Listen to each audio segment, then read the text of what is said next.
America और Iran के दरमियान जंग को 60 दिन मुकम्मल होने के बावजूद कांग्रेस की जानिब से कोई वाज़ेह इकदाम सामने नहीं आया। 1973 के वॉर पावर्स एक्ट के मुताबिक सदर को 60 दिन के अंदर जंग खत्म करना या कांग्रेस से इजाजत लेना होती है। बसूरत दीगर कार्रवाई गैर कानूनी तस्वुर की जा सकती है। ये मुद्दत 1 मई को मुकम्मल हो गई। दूसरी जानिब ट्रम्प इंतजामिया का मौकिफ है कि अप्रैल में होने वाली जंगबंदी के बाद जंगी सूरत हाल अमलन खत्म हो चुकी है, इसलिए 60 दिन की कानूनी हद लागू नहीं होती। वजीर दिफा पीट हेगसेथ के मुताबिक जंगबंदी के दौरान ये घड़ी रुक जाती है। ताहम डेमोक्रेट अरकान ने इस मौकिफ को मुस्तरद करते हुए कहा है कि फौजी सरगर्मियां जारी हैं, इसलिए कानून के तहत मुद्दत खत्म हो चुकी है। उधर अमरीकी अखबार एक्सियस ने दावा किया है कि ट्रम्प ईरान के खिलाफ ब्लिट्जक्रीग के मुशाबहा कार्रवाई करने के बाद विक्ट्री डिक्लेयर करके जंग से निकलना चाहते हैं। सवाल ये है कि आइंदा क्या होगा, क्या फिर से मुज़ाकरात की मेज सज सकती है? यूएई की जानिब से ओपेक से बाज़ाब्ता अलहदगी के बाद दुनिया भर में तज्जियों और तबसरों का ना खत्म होने वाला सिलसिला जारी है। सवाल ये है कि बैनुल अक़वामी तेल कार्टेल ओपेक का मुस्तकबिल क्या होगा? इन तमाम इशूज से जुड़े सवालात और दीगर मुल्की और बैनुल अक़वामी खबरों पर तफसील से जानकारी देंगे नजम सेठी।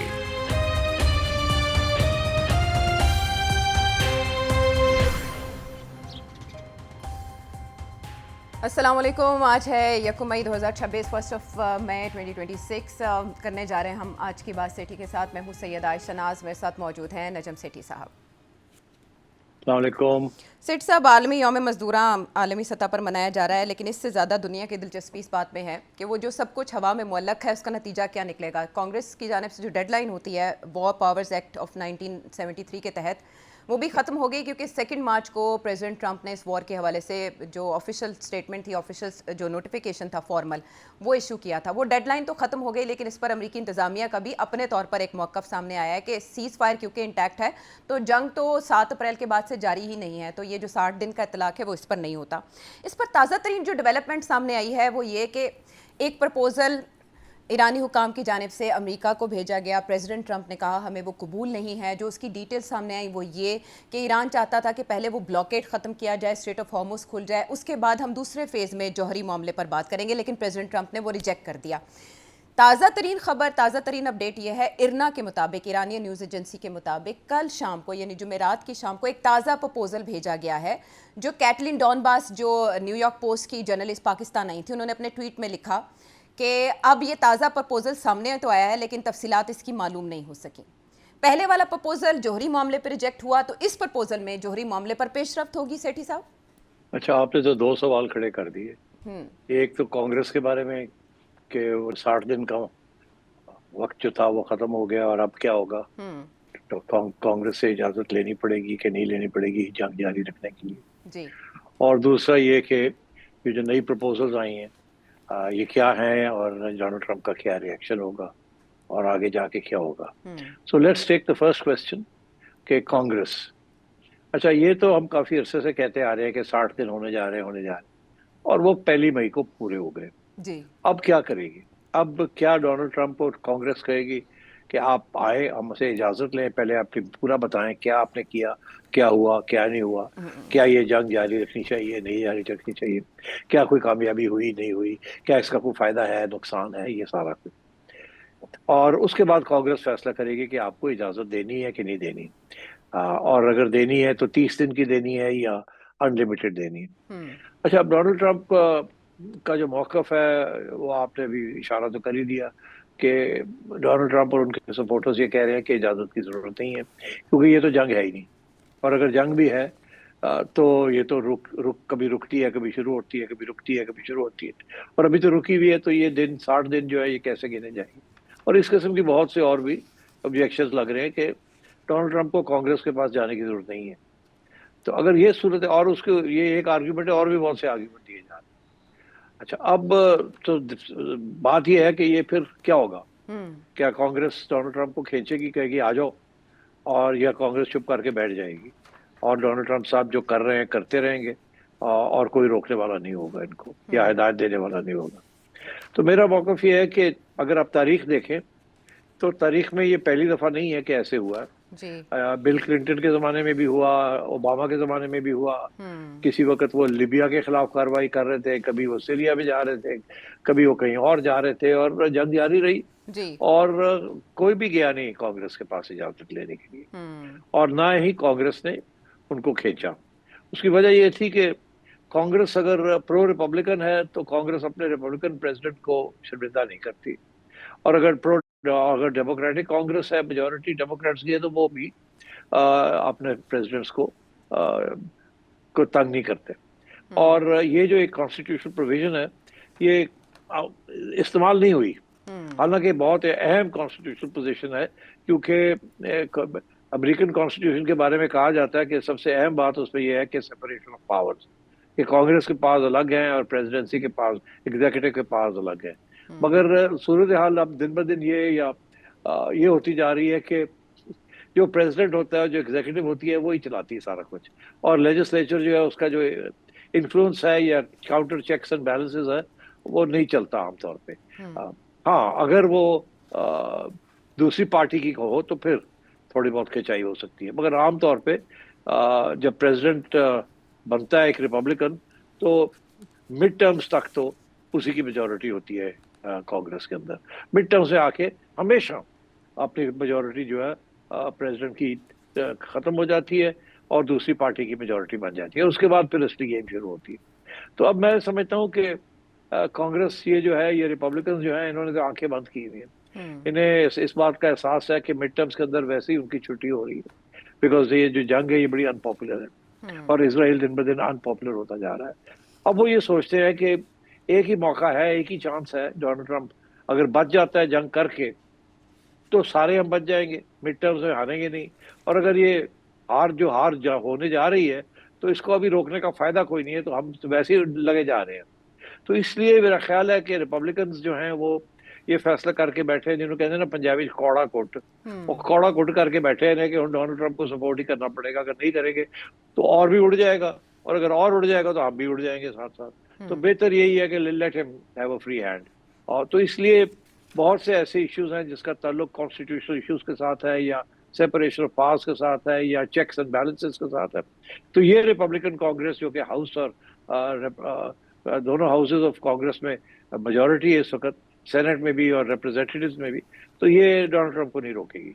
तो ये जो डेमोक्रेट्स हैं ये करते रहे बेचारे, कोई ना कोई रेजोल्यूशन लाते रहे, चेक्स एंड बैलेंसेस की बात करते रहे, कांग्रेसनल हियरिंग्स के अंदर खिंचाई करते रहे, सवाल पूछते रहे, टफ किस्म के सवाल, मगर उसका कोई फायदा कोई नहीं है। इस वक्त अमेरिका का ये हाल है, जो एस्टैब्लिशमेंट चाहती है या जो एग्जीक्यूटिव चाहती है, वही होता है, और जुडिशरी जो है बहुत कमजोर है और पार्लियामेंट बहुत कमजोर है। तो ये this is the situation. I think ये बात आगे नहीं जाएगी, डोनाल्ड ट्रंप कैरी ऑन करेगा, और ये जंग है या नहीं जंग है, ये जो भी है, इसकी कोई चेक्स एंड बैलेंसेस नहीं है इसके ऊपर।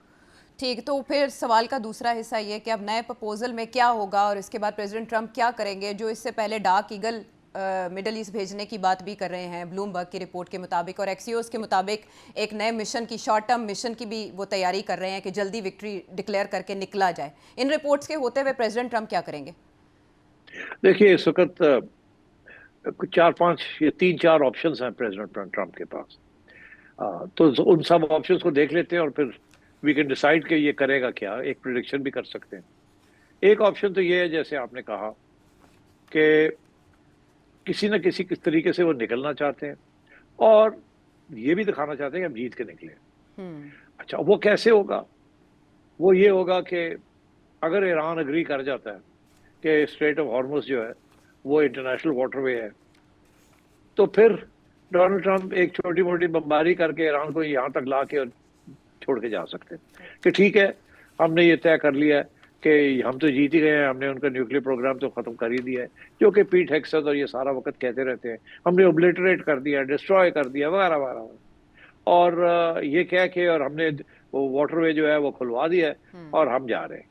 तो एक तो ये ऑप्शन है। मैं समझता हूँ ये कोई इतनी जबरदस्त ऑप्शन नहीं है।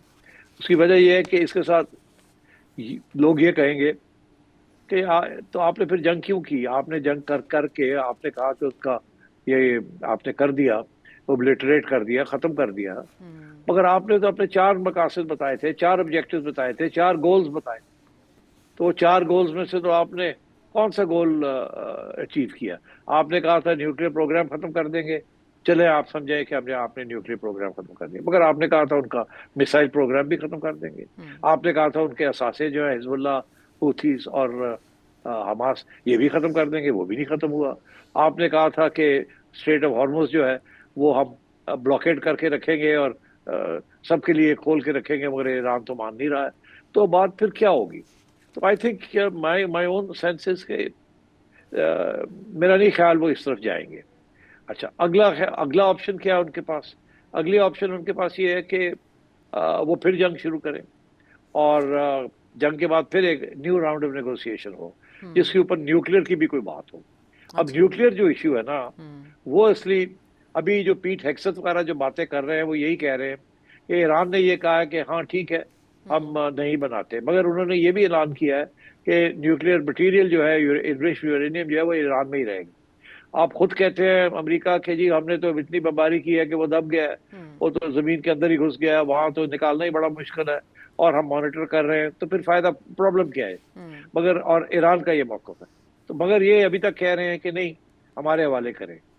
अच्छा, तो क्या हो ये ऐन मुमकिन है कि फिर ईरान को एक कॉम्प्रोमाइज की तरफ आए जिसमें वो ये कहे कि ठीक है हम स्ट्रेट ऑफ हॉर्मुज जो है वो तो हमारा है, वो इंटरनेशनल वाटरवे नहीं है, मगर न्यूक्लियर के ऊपर हम एक थर्ड कंट्री को, फॉर एग्जांपल रूस को हम दे देते हैं और हम आपके साथ एक अमेंडेड अग्रीमेंट भी कर लेते हैं जो कि बेहतर होगी वो पुरानी जेसीपीओ के से, ठीक है, जॉइंट कमीशन वो जो थी।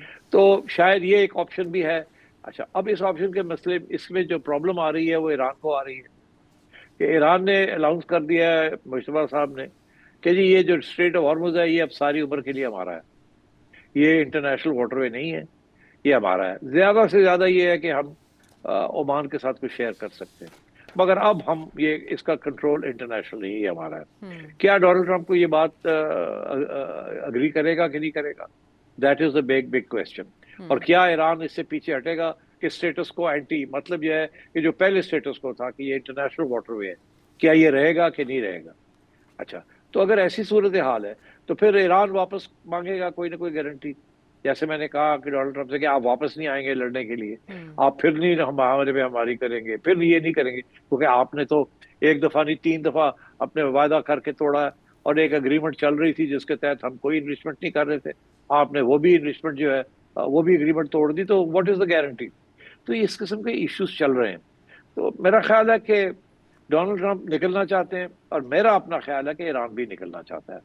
तो इस वक्त जो कश्मकश चल रही है वो ये चल रही है कि अमेरिका ब्लॉकेड करके ये देख रहा है कि कब तक ईरान बर्दाश्त कर लेगा ये ब्लॉकेड, क्योंकि अगर ये ब्लॉकेड कामयाब है तो फिर ईरान का एक तेल भी बाहर नहीं जा सकता, उसकी रेवेन्यू गिर जाएगी, और ईरान को जो इंपोर्ट करनी है चीजें वो भी नहीं इंपोर्ट कर सकता अपनी इकोनॉमी के लिए। तो इसके ऊपर ईरान के ऊपर बड़ा सख्त प्रेशर पड़ेगा और किसी न किसी वक्त वो घुटने टेक देगा। ईरान का जो मौकफ है वो ये है कि अभी तो इन्होंने ब्लॉकेड की हुई है, मगर तेल की कीमतें बढ़ रही हैं और ये जो अमेरिका के अंदर तकलीफ हो रही है, जापान को तकलीफ हो रही है, यूरोप को तकलीफ हो रही है, साउथ कोरिया को तकलीफ हो रही है, ये तो इंडिया को तकलीफ हो रही है, ये तो इनके ग्रुप के लोग हैं, सबसे ज्यादा तकलीफ इनको हो रही है। तो हम अपना प्रेशर रखते हैं, मगर देखते हैं कि ये लोग जो हैं ये सारे डोनाल्ड ट्रंप के ऊपर क्या प्रेशर डालते हैं कि यार बस कर ब्लॉकेड और खोलो ये सारा कुछ, और जो ईरान कहता है हम 4 पैसे देने के लिए भी तैयार है। तो ये डोनाल्ड ट्रंप एक तरफ ये है कि जी मिड टर्म्स आ रहे हैं, प्रेशर पड़ रहा है उसके ऊपर, डोमेस्टिक भी और इंटरनेशनल भी, कि आप ये ब्लॉकेज खोलें और मसला हल करें और जंग शंग बंद करें, इसके साथ सबकी तबाही है। और दूसरे ईरान कि कब तक ईरान जो है वो बर्दाश्त कर लेगा ये जो ब्लॉकेड है अमेरिका ने की हुई है। तो ये कशमकश चल रही है इस वक्त। मेरा अपना ख्याल है कि ये न्यूक्लियर इशू जो है ये सॉल्व हो जाएगा। मेरा ख्याल है कि ये जो ब्लॉकेड वाला इशू है इसके ऊपर भी कोई ना कोई बात हो सकती है कि इतने साल के लिए ऐसे कर दिया जाए और इतने साल के बाद ऐसे कर दिया जाए, या अगर किसी ने मुआहदा, जो भी मुआहदा होता है वो तोड़ा तो ईरान फिर ब्लॉकेट कर देगा, फिर सीज कर लेगा, कोई ना कोई सोल्यूशन निकालने की कोशिश की जाएगी। मगर ये इस वक्त जो जिस किस्म की जिन्होंने कहते हैं ना हाथों पाई हुई, वो कहता है तुम पीछे हटो, वो कहता है तुम पीछे हटो, वो कहता है मैं पीछे हटा तो मैं उड़ जाऊंगा, वो कहते हैं हम पीछे हटे तो हम उड़ जाएंगे। तो इस किस्म की सिचुएशन चल रही है। अब ये जो नए प्रपोजल्स दिए जाहिर है कि पहले प्रपोजल जो थे उसके अंदर न्यूक्लियर का कोई इशू नहीं था। ईरान ने अनाउंस किया था कि न्यूक्लियर इज नॉन नेगोशिएबल। मगर बात यह है कि इससे पहले वो जो पहले जिनीवा में जो बातचीत हुई थी वहां तो न्यूक्लियर इशू के ऊपर सेटलमेंट हो गई थी। तो मेरा ख्याल है वहां से ईरान को पीछे हटना मुश्किल हो जाएगा उनके लिए, क्योंकि एक दफा एक चीज अग्री कर चुके थे। उसके बाद वो और बात है कि अमेरिका ने दगाबाजी कर दी, अमेरिका ने चाकू घोंप दिया, मगर ईरान को वहां वापस जाना पड़ेगा। और वो यही होगा, किसी किस्म की बात होगी जो उस वक्त तय हुई थी। तो न्यूक्लियर इशू के ऊपर भी ईरान को कंसीड करना पड़ेगा, जो पहले कंसीड कर चुके थे। और स्ट्रेट ऑफ हॉर्मुज के ऊपर अमेरिका को कंसीड करना पड़ेगा थोड़ा बहुत। और वो कैसे होगा, we have to wait and see. मेरा ख्याल है कि अमेरिका को कंसल्ट करना पड़ेगा अपने जो गल्फ के पार्टनर्स हैं। अब गल्फ के पार्टनर्स तो नहीं चाहेंगे कि ईरान जो है वो मजबूत हो, वो तो नहीं चाहेंगे कि ईरान जो है वो ये टोल ले वहां से कोई। अच्छा, तो ये सिचुएशन चल रही है। आई थिंक अभी ये जंग खत्म होने को नहीं है। डोनाल्ड ट्रंप के पास अभी भी 6 माह है before the mid term elections.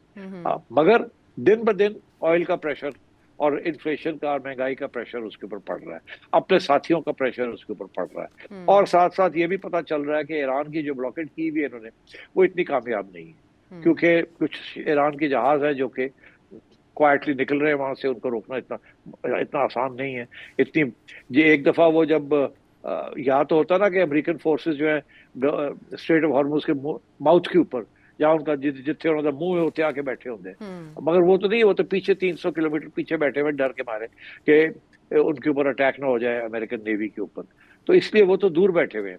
अब जब वो ओपन सीज में आ जाते हैं वेसल्स, तो उस वक्त बड़ा मुश्किल होता है इनको ट्रैक डाउन करना। एक आध को तो आप कर लेंगे, मगर अगर 10, 15, 20 एक दिन निकल जाती हैं तो इट्स नॉट इजी। क्योंकि ईरान ने जो टैंकर्स हैं, इन्होंने जो स्ट्रेटेजी अडॉप्ट की है कि जैसे ही वो समुद्र के अंदर आते हैं, स्ट्रेट ऑफ हॉर्मुज से बाहर निकलते हैं, तो वो फैल जाती है। वो जरूरी नहीं है कि एक ही तरीके से आगे जाए ताकि उनको रोक दिया जाए। कोई इधर निकल जाती है, कोई इधर निकल जाती है, कोई इधर निकल जाती है। तो उन्होंने भी रास्ते ढूंढ लिए हैं मसले हल करने के लिए। और दूसरा ये है कि ईरान ने पाकिस्तान के साथ मिलकर कुछ छोटी मोटी अग्रीमेंट कर ली है कि उनके जो सामान रुका हुआ है, जो कि आना था, ये नहीं कि जो जाना था, जो आना था, वो कराची पोर्ट में या हमारे पोर्ट कासिम में वो इधर आके या ग्वादर में आके रुकी हुई है। तो वो अब अगर नहीं जा सकती क्योंकि रास्ते में अमेरिकन नेवी खड़ी है, तो फिर यही है कि ठीक है, कोई छोटे मोटे जो इंपोर्ट है ईरान की वो जो है वो हमारे रास्तों से, ओवरलैंड रूट से निकल जाए। और वो पाकिस्तान ने एक अनाउंस कर दिया है कि 3-4 ऐसे रास्ते हैं जहाँ से बाय ट्रेलर्स एंड ट्रक्स सामान जो है जहाज़ों से उतरे और वहाँ से वो ईरान चला जाए। अच्छा, अब उधर से ईरान का सामान जो है ना वो आना ममनू है। ये जो हमने कहा है, ये तो वहाँ से तेल नहीं आ सकता यहाँ, और ये बाकी चीज़ें जो है पाकिस्तान के जरिए जा सकती है। अब देखना यह है कि अमेरिका इसको ऑब्जेक्ट करता है कि नहीं ऑब्जेक्ट करता। पाकिस्तान के बड़े अच्छे तल्लुकात हैं अमेरिका के साथ, वो चाहता है कि ईरान के साथ भी अच्छे तल्लुकात हों, मगर ये ऐन मुमकिन है न किसी स्टेज पे, क्योंकि इसके ऊपर शोर पड़ गया है। इसराइल ने और बाकी लोगों ने शोर डालना शुरू कर दिया है। ये एक ऐसी ब्लॉकेड है कि आपका अपना पार्टनर पाकिस्तान जो कि मीडिएट कर रहा है, उसने रास्ते खोल दिए ईरान को, तो सारा प्रेशर जो ईरान के ऊपर पड़ रहा था वो प्रेशर जो है वो नहीं पड़ेगा, तो पाकिस्तान को रोका जाए। तो ये पाकिस्तान को ख्याल करना पड़ेगा कि अब किस तरीके से इसको हैंडल करते हैं। मेरा नहीं ख्याल कि उन्होंने ये फैसला किया है विदाउट सोच समझ के। ये सोच समझ के फैसला किया है, क्योंकि इसराइल और उसके साथी जो है और इंडिया और ये सब शो जरूर डालेंगे कि देखे ये पाकिस्तान डबल गेम खेल रहा है, हमारे आपके साथ खड़ा है, ईरान की ब्लॉकेड हुई है, मगर ये अपने लैंड रूट्स दे रहा है टू ईरान। तो ये हो सकता है कि इस किस्म की बात आगे चले। तो let's see how Pakistan handles this case. और आपने कहा कि ब्लॉकेड के मामले में भी कुछ तय हो जाएगा, जोहरी मामले पर भी, लेकिन इस दौरान एक शॉर्ट टर्म कार्रवाई के कितने चांसेस हैं, इसी फैक्टर को मद्देनजर रखते हुए जिसकी तरफ आपने इशारा किया। इजरायली डिफेंस मिनिस्टर कह रहे हैं कि टारगेट्स अचीव करने के लिए फौरी तौर पर हमें कार्रवाई की जरूरत पड़ सकती है। देखिए, इसराइल तो किसी स्टेज पे भी कर सकता है। एग्जाम्पल मैं आपको देता हूँ कि लेबनान के अंदर उन्होंने अभी तक अपना ये मौक़िफ़ जो है ना वो बरकरार रखा है कि हम ये सीज फायर तो है, मगर हम ये इलाका जो हमने लिया है हम ये वेकेट नहीं करेंगे, हम यहाँ रहेंगे। और वो तो हर रोज यही कहते हैं, और कहते हैं अगर जरूरत पड़ी तो हम डिफेंड भी करेंगे, लड़ेंगे भी। और तो ये सीज फायर तो एक टेम्पररी किस्म का सीज फायर है, मगर ये हिजबुल्लाह जो है उसको ये खुला नहीं छोड़ेंगे वहाँ। तो ये वहाँ तो जंग जारी रहेगी। बमबारी रहेगी, आएंगे जाएंगे, ये चलता रहेगा। तो खतरा ये है कि इसराइल जो है वो यहाँ ना कोई गड़बड़ कर दे ईरान के साथ, और लगे ऐसे कि ईरान ने किया है जो फॉल्स फ्लैग है, और अमेरिका जो है डोनाल्ड ट्रंप के ऊपर फिर प्रेशर पड़ जाए। तो वो तो किसी वक्त भी हो सकता है, और उसकी तरफ मैंने काफी दफा तवज्जो भी दिलवाई है कि ये प्रॉब्लम है। बट मैं समझता हूँ डोनाल्ड ट्रंप निकलना चाहता है यहाँ से। ईरान भी चाहता है कि ये इशू जो है इसको अब रिजॉल्व किया जाए, बिकॉज ईरान को भी तकलीफ तो हो रही है ना जी, इसमें तो कोई शक नहीं है। मगर जो सबसे बड़ा इशू है जिसके ऊपर हम डिस्कस कर सकते हैं वो यूएई, कि अब यूएई के जो पोजीशन है कि वहाँ क्या होगा। यूएई पर जाने से पहले सेठी साहब, ओपेक का मामला उठाने से पहले रशियन फैक्टर, जो रूसी प्रेसिडेंट के साथ प्रेसिडेंट ट्रंप की गुफ्तगू हुई और फिर उसके बाद उन्होंने सहाफियों के सवालों के जवाब भी दिए, रूस का इस मामले पर क्या कंसर्न होगा? मेरा ख्याल है रूस ने बिहाइंड द सीन्स अमेरिका को कह दिया है कि हम ईरान के साथ खड़े होंगे, जो भी होगा हम खड़े होंगे। और मेरा ख्याल है कोई धमकी भी दी है बिहाइंड द सीन्स कि आप ये न्यूक्लियर ऑप्शन सोचे भी ना। इसीलिए अब आपने देखा न्यूक्लियर ऑप्शन की बातें खत्म हो गई हैं, ज्यादा बातें नहीं हो रही जो कि पहले हो रही थी। और मेरा ख्याल है रूस ने बड़ी क्लियर कट टर्म्स में डोनाल्ड ट्रंप को कह दिया है कि इसको खत्म करो और न्यूक्लियर का सोचो भी ना। आई थिंक रूस तैयार है रोल अदा करने के लिए, और वो रोल यही होगा कि ये जंग खत्म हो, ईरान को महफूज रखा जाए, स्ट्रॉन्ग करेगा, और ये जिम्मेदारी लेने के लिए तैयार होगा कि हम उनका न्यूक्लियर मटेरियल जो है वो हम उसको सेफ गार्ड करते हैं।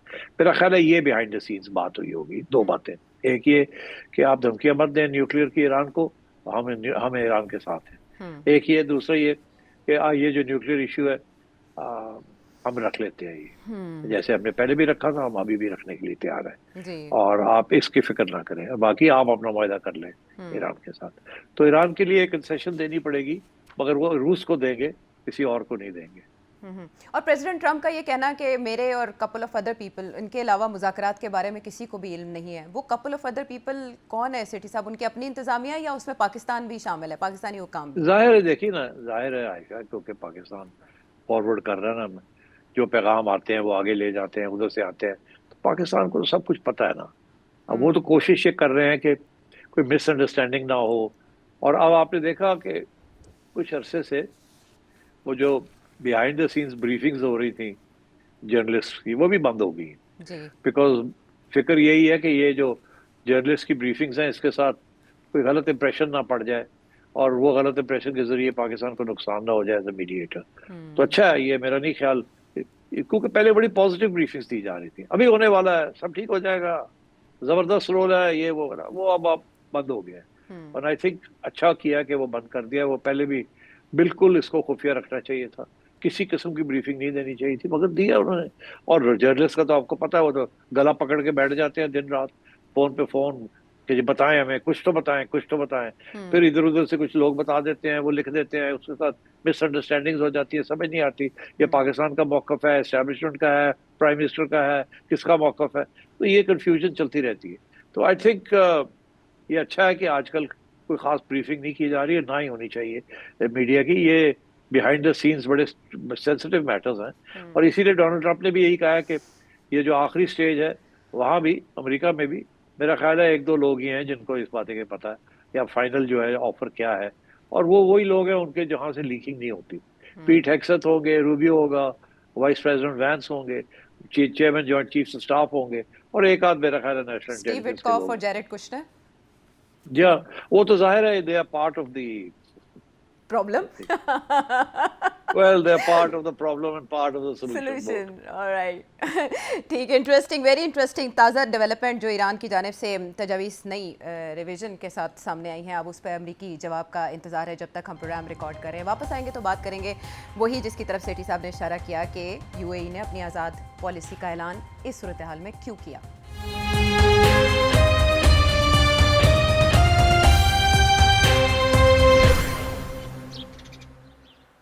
Welcome back to the show.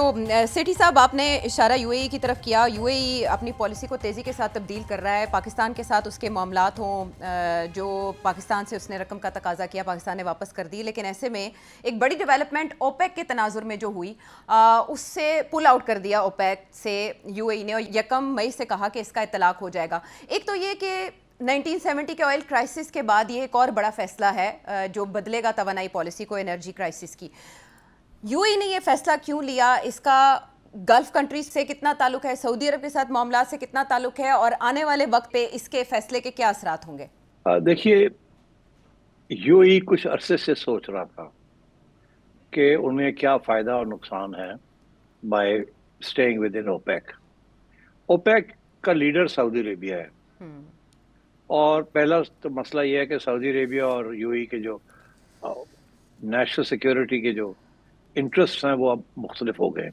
यहाँ तक कि आपस में काफी लड़ाई झगड़े शुरू हो गए। पहली बात ये। दूसरी बात ये है कि तो इसलिए यूएई खुश नहीं था कि लीडरशिप ओपेक की उनके पास है, सऊदीज के पास।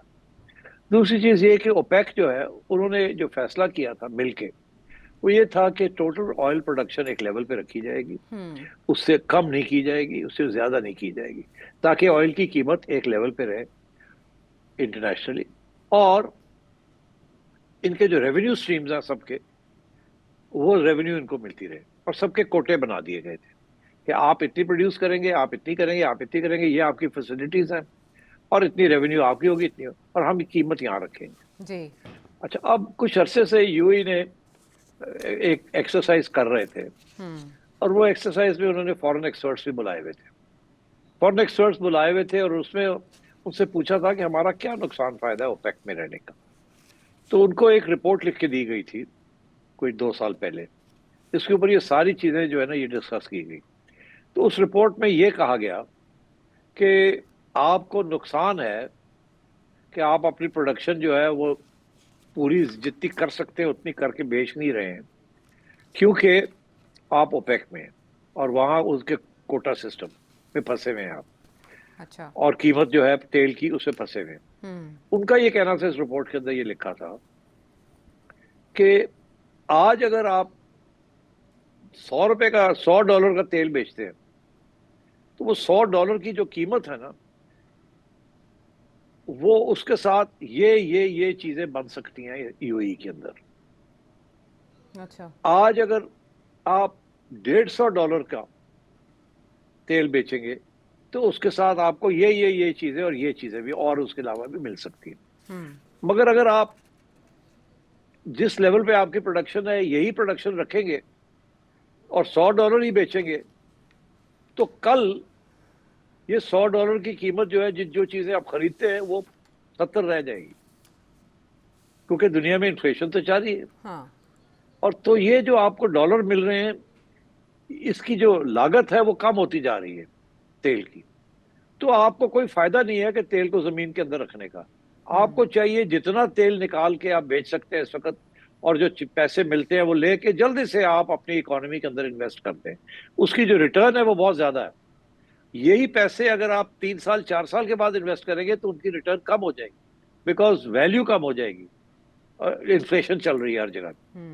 तो ये काफी अरसे से ये सोच रहे थे कि हमारे पास तो एक्सेस कैपेसिटी भी है और हम फंसे हुए हैं यहाँ ओपेक के अंदर, तो क्या हमें कैपेसिटी बढ़ा के जितना तेल हम बेच सकते हैं बेचें, और डाइवर्सिफाई करें अपने सोर्सेस, क्योंकि तेल तो आज नहीं कल नहीं परसों खत्म हो ही जाएगा। मगर तेल अगर इसी कीमत पे हमने बेचते चले गए आगे, तो हमारा तो वैल्यू कम होती जाएगी तेल की इन रियल टर्म्स। तो बेहतर यह है कि जितना तेल निकाल के अभी बेच सकते हैं और पैसे ले लें, उस पैसे के साथ आप रिन्यूएबल एनर्जी और आप अपनी डेवलपमेंट जल्दी से कर लें। वो अभी सस्ती पड़ेगी डेवलपमेंट, बाद में और महंगी पड़ेगी वही चीजें जब आप करने जाएंगे इसी तेल आउटपुट के साथ। अच्छा। तो ये एक इकोनॉमिक आर्ग्यूमेंट था जो कि उनको बताया जा रहा। अच्छा, ये आर्ग्यूमेंट जो है बाकी मुल्कों को भी ये बताया गया कि अगर आप जितना तेल अभी बेच सकते हैं सस्ता कर दें, और तेल बेचें और पैसे लें और अपनी तरक्की करें। मगर और ये बाद की बात छोड़ दें, बाद में क्या होगा, अभी जितना कुछ कर सकते हैं कर ले। मगर बाकी लोगों की जो कैपेसिटी थी ना प्रोडक्शन की, वो लिमिटेड थी, वो इतनी जल्दी बढ़ा नहीं सकते थे।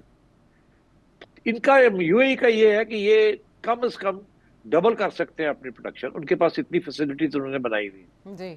और वो अपनी प्रोडक्शन कैपेसिटी से कम प्रोड्यूस कर रहे हैं और बेच रहे हैं। तो ये उनके ऊपर काफी अरसे से ये वहां बहस चल रही थी कि आप ज्यादा प्रोड्यूस करें तेल, ज्यादा तेल बेचें, कम कीमत पे बेच दें, मगर जितना जल्दी आप बेच के डॉलर लेकर और अपनी तरक्की कर सकते हैं आप कर लें। ये एक आर्ग्यूमेंट थी। अच्छा, तो अब वो आर्ग्यूमेंट तो अब और भी ज्यादा पावरफुल हो गई है। वजह वो इसलिए ज्यादा मजबूत हो गई आर्ग्यूमेंट, क्यों? क्योंकि अब नजर ये आ रहा है कि आगे जो सिस्टम बनने जा रहा है मल्टीपोलर वर्ल्ड का, जिसके अंदर डॉलर की जो अहमियत है या सुप्रेमेसी है या हेजेमनी है वो गिरती जाएगी, और युआन और रूबल और बाकी करेंसीज जो हैं वो उनकी वैल्यू बढ़ेगी क्योंकि अमेरिका इज इन डिक्लाइन। तो बेहतर यही है कि अभी आप डॉलर से छुटकारा हासिल करना शुरू करें, और जितना डॉलर अभी आप खर्च कर सकते हैं आपके पास है तेल के जरिए, वो लेके और अपना मजबूत करें अपने आप। तो वो तो आर्ग्यूमेंट और भी ज्यादा स्ट्रांग हो गया अब कि ज्यादा तेल प्रोड्यूस करें और जितनी जल्दी कमाई कर सकते हैं। उसके साथ एक नया आर्ग्यूमेंट आ गया कि आपका तो बहुत नुकसान हो गया इस जंग में, तो आपका नुकसान कौन पूरा करेगा? अमेरिका तो नहीं पूरा करेगा। और अगर आगे स्ट्रेट ऑफ हॉर्मुज के ऊपर किराए भी देने पड़ गए, वो तो और भी मसला बन जाएगा। तो फिर हमें क्या करना चाहिए? अपना अपना सोचना चाहिए। तो उस सोच के अंदर एक फैसला ये हुआ कि अब हमें ओपेक में नहीं रहना। अब हम अपनी ऑयल प्रोडक्शन बढ़ाएंगे, ऑयल प्रोडक्शन बढ़ाएंगे और हम कोशिश करेंगे कि जितनी बेच सकते हैं वो बेचें। एक दूसरा ये कि पैसों की सख्त जरूरत है रिकंस्ट्रक्शन के लिए, तो we have to sell more oil reconstruction के लिए। एक और दूसरा ये कि आपके जो नेशनल सिक्योरिटी इंटरेस्ट हैं, खा वो यमन में है या वो सोमालिया में है, जहां भी है, यू नीड मनी। और फिर अब आपको एहसास हो गया कि अमेरिका आपको डिफेंड नहीं कर सकता। अमेरिका ने आपको डिफेंड नहीं करना अगेंस्ट ईरान या अगेंस्ट एनी अदर कॉन्फ्लिक्ट, तो उसके लिए आपको हथियार भी खरीदने पड़ेंगे। और हथियार कुछ इसराइल से खरीदेंगे, कुछ इधर से खरीदेंगे, उधर से खरीदेंगे, अपनी एक डिफेंस एक्टिविटी बननी पड़ेगी। जैसे इसराइल एक छोटा मुल्क है मगर उन्होंने एक आयरन डोम बनाया हुआ है, तो शायद हमें भी दुबई वालों को भी यूएई वालों को भी इस किस्म के इन्वेस्टमेंट करके अपने आप को महफूज करना पड़ेगा, because now you can't be, no one can be trusted. तो हम तो अकेले रह गए यूएई वाले। तो इसलिए यूएई वाले जो है वो इंडिया से बात कर रहे हैं कि किसी तरीके से इंडिया भी हमारी सिक्योरिटी के अंदर आ जाए। तो I think for all these reasons उन्होंने ये फैसला किया कि अब हम ओपेक में नहीं रहेंगे, अब हम अपना सोचेंगे और ये करेंगे। और हम निकाल के अपना तेल जो है वो ज्यादा एक्सपोर्ट करेंगे, प्रोडक्शन बढ़ाएंगे, एटलीस्ट 50% प्रोडक्शन बढ़ाएंगे, रेवेन्यू बढ़ाएंगे। बिकॉज होगा ये कि अगर तेल जो है इस वक्त 120 पे बिक रहा है ब्रेंट 100, तो हो सकता है कल आप जैसे बात कर रही थी कि डोनाल्ड ट्रंप जो है ये जंग जो है फौरी तौर पे नहीं खत्म होती, अनसर्टनिटी रहती है, तो वो बढ़ता जाएगा, 140 पे चला जाएगा, 150 पे चला जाएगा। तो इस वक्त तो अगर वो 150 पे चला जाएगा और यूएई वाले जो है वो 130 पे बेच सकते हैं जी, जहाँ के एक अभी वॉर से पहले 60-70 पे बिक रहा था, तो क्यों ना करें प्रोडक्शन जितनी करके निकाले जितना निकाल सकते हैं। तो इस किस्म के इकोनॉमिक और पॉलिटिकल आर्ग्यूमेंट्स दोनों उन्होंने सामने रखे हैं और उन्होंने ये फैसला किया है। दिस इज वाई अब ओपेक वालों को सोचना पड़ेगा कि अब हम क्या करें, क्या हम भी यही रास्ता इख्तियार करें जो यूएई ने किया है, प्रोडक्शन बढ़ा दें और कीमतें गिरा दें, या और क्या कर सकते हैं। और दूसरी चीज ये जस्ट लास्ट पॉइंट कि ये ऐन मुमकिन है कि ये अमेरिका के साथ फैसला मिलके ये फैसला हुआ है, और क्योंकि अमेरिका भी चाहता है ना ऑयल कीमत गिरे, सो ये मिलके फैसला हुआ है। और अगर ये मिलके फैसला हुआ है तो फिर बिल्कुल ये आप समझें कि अमेरिका के जो बाकी जो असासे हैं, कुवैत, बहरीन और इराक, ये मुमकिन है कि वो भी फिर यही फैसला करें और ओपेक की उससे निकल जाए बाहर। अगर ओपेक से वो निकल गए तो फिर मसले रह जाएंगे ना, फिर तो ओपेक को ये काफी मेजर प्रोड्यूसर्स हैं, अगर ये निकल जाते हैं तो फिर what will happen to OPEC. तो I think these are the issues that you will see अगले महीने के अंदर अंदर, ये इश्यूज जो है ना ये नजर आएंगे आपको। कुछ जवाब मिल गए तो कुछ जवाब मिलना अभी बाकी हैं, सम तय होना बहुत से मामला के अभी बाकी है। भूचाल किसी कैफियत है। वापस आते हैं एक ब्रेक के बाद।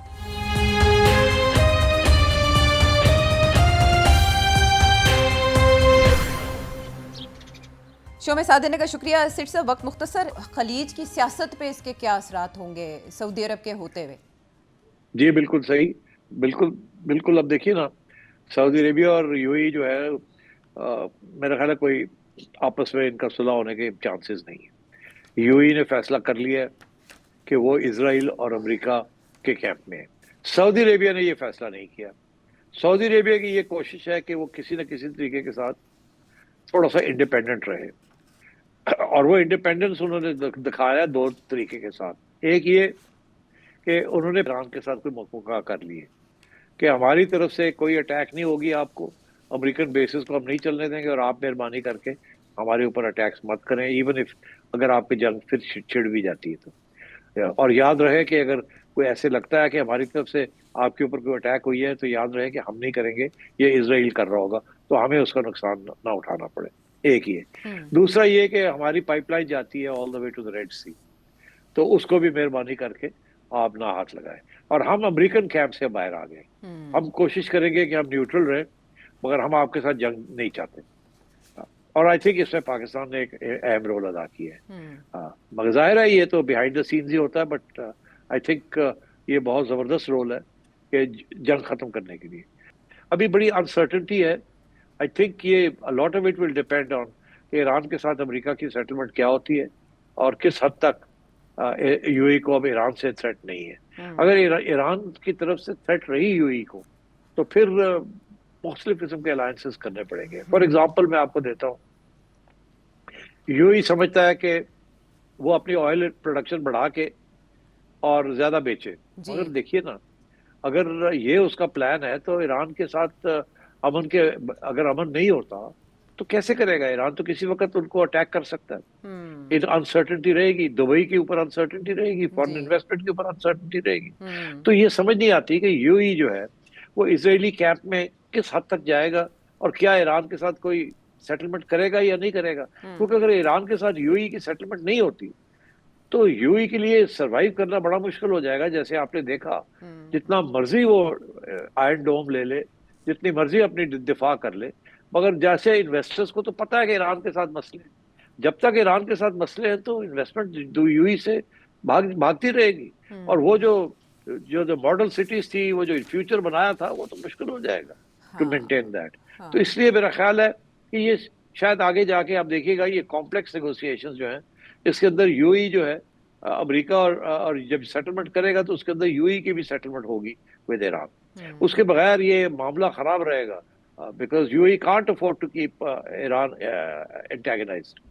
तो मैं समझता हूँ कि अभी ये अनसर्टेनिटीज जो हैं, जैसे जैसे ये बात चलेगी, कुछ मिनिमम सेटलमेंट होगी अमेरिका की और ईरान की, उसके अंदर कुछ और साइड के ऊपर भी सेटलमेंट्स होंगी, मगर ये लग जाएंगे अगले 6 महीने साल लग जाएगा ये चीजें सेटल करते हुए। बट यूएई की पोजीशन जो है इस वक्त इज अ वेरी, मैं समझता हूँ, कंफ्यूजिंग सिचुएशन। एक तरफ वो अलग होना चाहते हैं, दूसरी तरफ वो प्रोटेक्शन चाहते हैं। वो कैसे होगा, कैसे नहीं होगा, ईरान का क्या रोल होगा? फाइनल इशू यही होगा कि हॉर्मुज़ जो है वो फ्री शिपिंग होगी या नहीं फ्री शिपिंग होगी। I think those are the real issues. हाँ, बहुत से ऐसे मामला जो जवाब तलब थे कल फिर उठा रखेंगे। तब तक के लिए अल्लाह ने के बाद।